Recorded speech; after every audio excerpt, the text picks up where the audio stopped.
rejim Khmer Merah ini telah membunuh ribuan personil militer dan memindahkan paksa jutaan orang untuk keluar dari kota mereka dan membunuh siapapun yang menolak ataupun yang terlambat.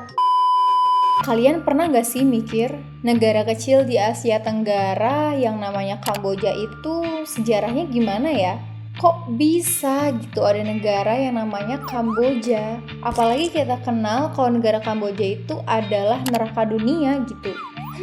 Menarik nih buat kita bahas sejarahnya. So ya, mari kita bahas bareng-bareng asal-usul negara Kamboja yang ternyata lebih wah dari yang kita kira.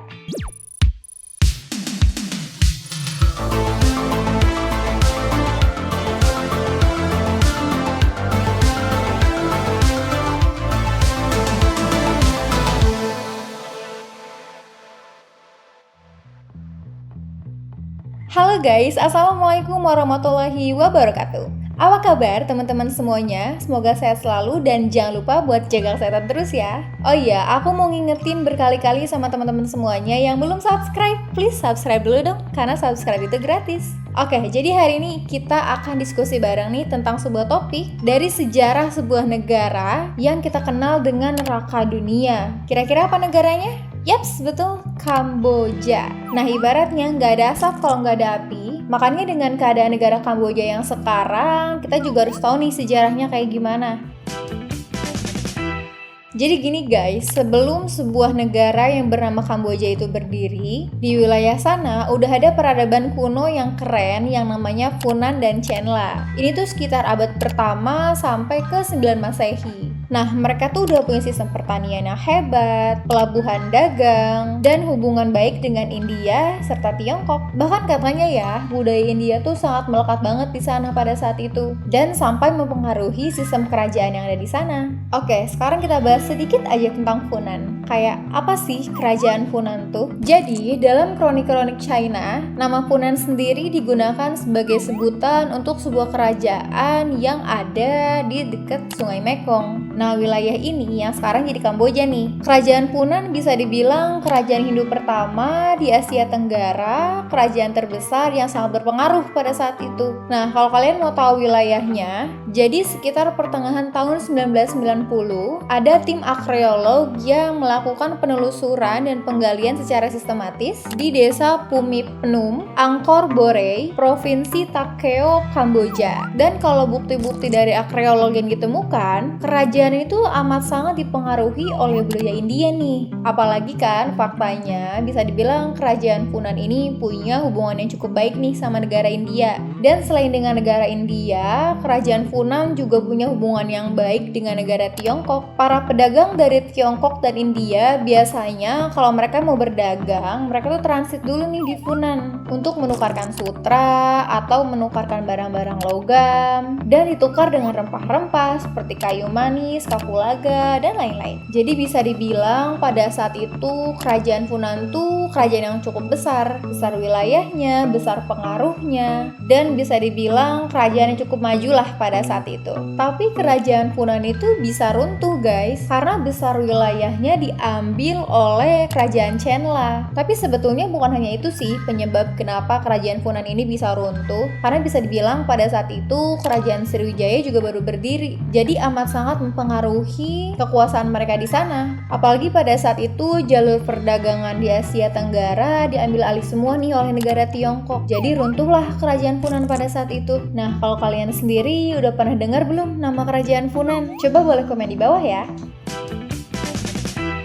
Nah, mulai masuk ke abad 9, muncul sebuah kerajaan yang cukup besar, namanya Khmer Empire, yang berdiri di tahun 802 Masehi. Pendiri pertamanya itu bernama Jayavarman II, dan dia ini nih yang ngasih landasan buat kekaisaran Khmer. Dan salah satu peninggalan mereka yang paling epik sekarang adalah Ya, Angkor Wat. Kalau kamu mikir Angkor Wat itu cuma sekedar tempat wisata, kalian salah besar guys. Karena dulunya tuh Angkor Wat merupakan sebuah komplek Hindu terbesar yang ada di dunia yang kemudian diubah menjadi kuil Buddha. Kemegahan dari Angkor Wat juga bukan cuma bisa dilihat dari arsitektur dan bangunannya loh, tapi juga dari filosofi dan teknologi dari peradaban mereka. Karena bayangin aja ya, pada zaman itu mereka udah bisa bikin sistem irigasi air bahkan di tanah yang tandus sekalipun. Dan kerajaan ini juga dikenal sebagai kerajaan agrikultural terbesar pada masa itu, tepatnya di Asia Tenggara ya, dan memiliki pengaruh yang cukup besar di wilayah tersebut, termasuk dalam bidang kebudayaan,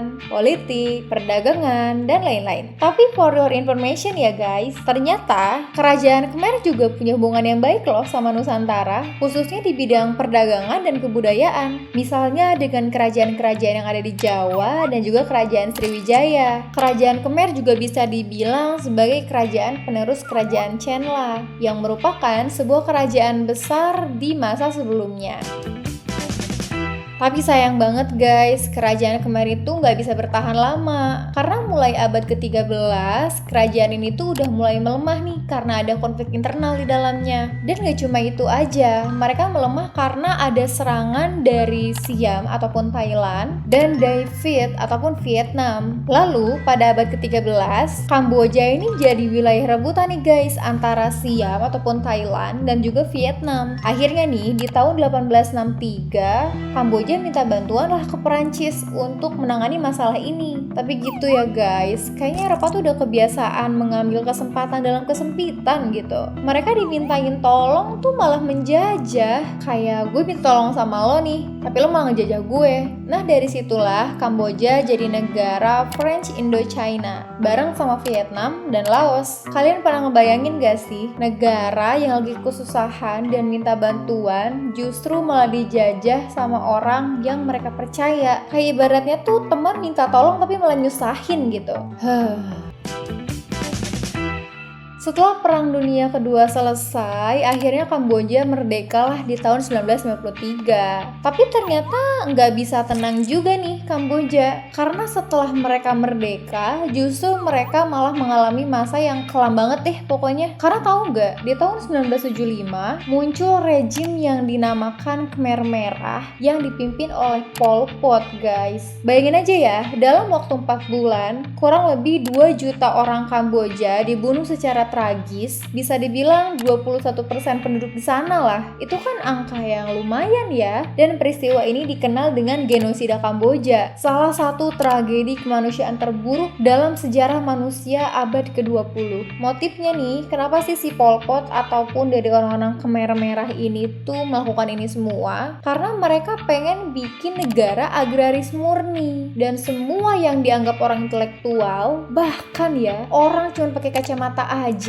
itu dibunuh guys. Apa nggak stres ini ya? Khmer Merah mendasarkan kebijakan mereka pada gagasan bahwa warga negara Kamboja telah dirusak oleh pengaruh luar, khususnya Vietnam dan kapitalis barat nih. Khmer Merah menyebut bahwa orang-orang yang mendukung visi mereka adalah orang-orang yang suci dan menganiaya siapapun yang mereka anggap tidak suci. Kayak simpelnya, kalau lo dukung visi gue, lo aman deh, lo suci gitu, lo nggak bakal gue bunuh, nggak bakal gue aniaya, gue kasih hidup yang enak. Tapi sebaliknya nih, kalau lo nggak ngedukung visi gue, ya lo siap-siap aja. Kelam banget ya pada saat itu. Dalam beberapa hari setelah mengambil alih kekuasaan, rejim Khmer Merah ini telah membunuh ribuan personil militer dan memindahkan paksa jutaan orang untuk keluar dari kota mereka dan membunuh siapapun yang menolak ataupun yang terlambat. Mereka memaksa warga negara untuk masuk ke sekolah yang mereka buat ulang gitu. Jadi mereka harus sekolah lagi. Sebenarnya pada dasarnya ini untuk propaganda negara ya. Rejim tersebut juga memaksa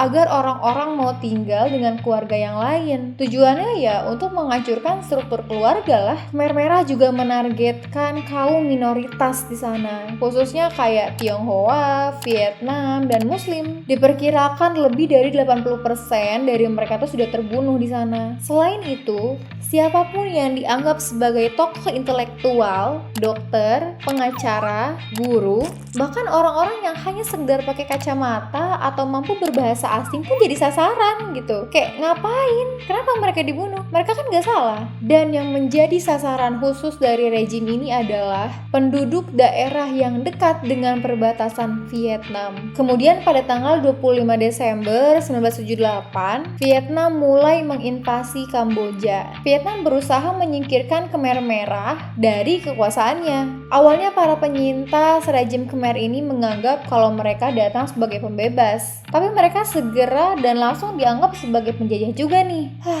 Gak kebayang ya gimana seremnya pada saat itu. Kayak hidup tuh gak bakalan tenang banget gitu. Nah, kalau kamu pernah denger gak tentang cerita ini sebelumnya? Kalau menurut kamu gimana? Coba dong boleh kasih pendapat kamu di bawah. Kebangkitan Kamboja pasca berakhirnya rejim Khmer Merah yang dipimpin oleh Pol Pot, mereka mulai menunjukkan upaya keras nih untuk membangun kembali negara dan masyarakatnya. Dan sekarang bisa dibilang Kamboja udah punya peningkatan secara signifikan lah dalam hal pertumbuhan ekonomi dan aspek-aspek lainnya. Didorong oleh sektor pariwisata, manufaktur, dan konstruksi. Namun negara Kamboja sampai sekarang ini juga tetap masih ada ancaman dan tantangan, yaitu dalam hal kemiskinan, ketimpangan sosial, dan masalah-masalah internal mereka di dalamnya. Dan kayak yang kita tahu nih, kalau kita dengar nama Kamboja, pasti yang ada di otak kita itu soal judol lah, soal jual beli organ lah. Kenapa itu bisa terjadi di negara Kamboja? Karena tidak terlepas dari sejarah mereka yang cukup kelam di masa lalu. Kebutuhan ekonomi yang mendesak, tapi dalam keadaan kehidupan yang mencekam, membuat mereka bisa melakukan apa aja pada saat itu. Tapi jadi kebiasaan ya sampai sekarang. Bahkan kagetnya banyak loh oknum pemerintahan dari negara mereka yang sebenarnya terlibat. Nah, kalau kamu punya kesempatan buat datang ke Kamboja, kira-kira hal pertama apa nih yang bakal pengen kamu cari?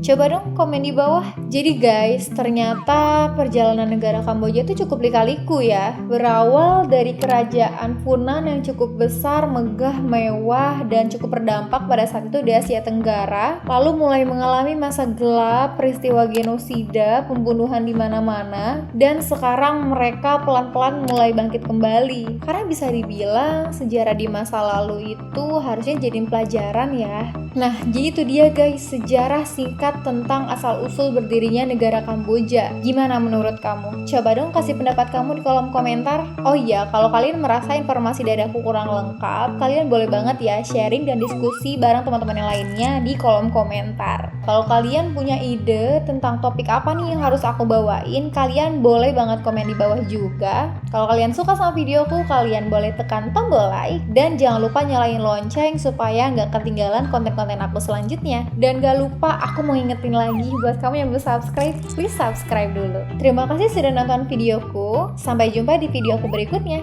Bye bye. Wassalamualaikum warahmatullahi wabarakatuh.